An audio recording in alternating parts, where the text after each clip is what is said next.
Hello, everyone. Welcome back to English Express. Today we're diving into a part of English that many learners overlook but that can make a huge difference: conversational fillers and natural expressions. These are the small words and phrases, like, and actually, that native speakers use to sound more relaxed and fluent in casual conversations. Using conversational fillers and expressions in the right way can help you sound more natural and keep your conversations flowing. In this episode, we'll cover some of the most common fillers, explain how to use them, and give you examples so you can practice. Ready to sound more like a native English speaker? Let's get started. Let's start with a quick explanation. Conversational fillers are small words or sounds we use when we're thinking about what to say next.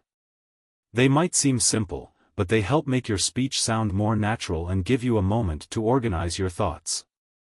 Some common English fillers include or like, well, actually. For example, if someone asks, "What do you like to do on weekends?" instead of jumping straight into an answer, you might say, "Well, I like to spend time with friends and family." Adding "well" at the start gives you a moment to think and sounds more natural.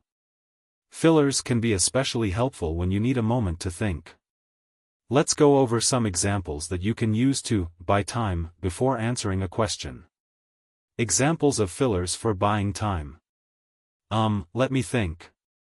Well, I'm not sure, but actually, I think. That's a good question. For example, if someone asks, "How do you feel about that project?" you could respond with, let me think. I think it's a great opportunity. Adding a filler at the start helps you pause and come up with a thoughtful response. Try these phrases in conversations and you need a second to gather your thoughts. You'll sound calm and collected, even if you're thinking on the spot. Next, let's talk about expressions that add emphasis or show your reaction.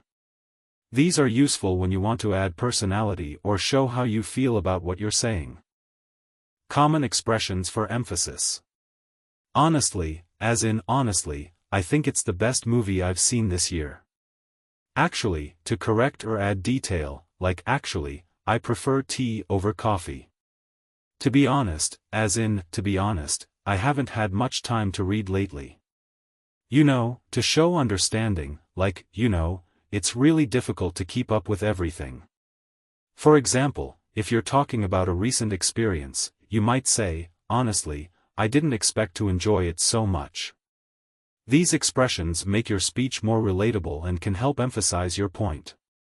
Practice adding these expressions to your sentences when you really want to show how you feel or clarify your meaning. They make your English sound more authentic and engaging.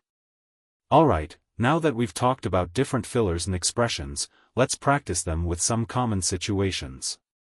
I'll give a question or prompt, and then an example response using a filler or natural expression.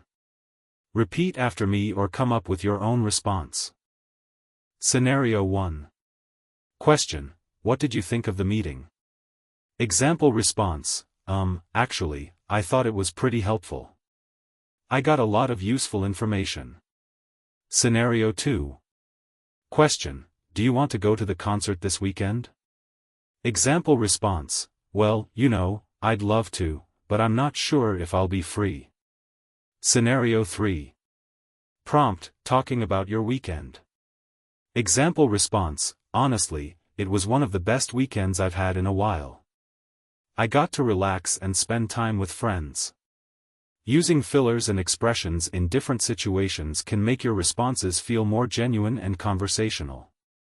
It's a great way to practice sounding natural and expressive. Here are some quick tips for using fillers and expressions without overdoing it. Tip 1: Don't overuse fillers. Using fillers too much can make your speech sound hesitant, so try to balance them.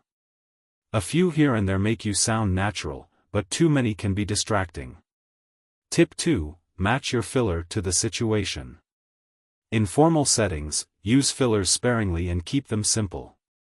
Instead of saying like or you might use well or actually. Tip 3: practice with real conversations. The best way to get comfortable with fillers is to practice. Try using them in everyday conversations with friends, family, or colleagues, and see how they feel. Remember, fillers are just one part of natural English, so use them as tools to help your speech flow and sound more authentic. And that's it for today's episode of English Express. I hope you feel ready to start using conversational fillers and natural expressions in your English conversations. Remember, the goal is to sound relaxed and fluent, and these little words can make a big difference. If you enjoyed this episode, please like, subscribe, and share it with someone who might find it helpful. And I'd love to hear from you in the comments. Do you have a favorite filler word or expression? Let me know. Thanks for tuning in to English Express. Keep practicing, and I'll see you in the next episode. Until then, keep speaking naturally and confidently. Bye for now.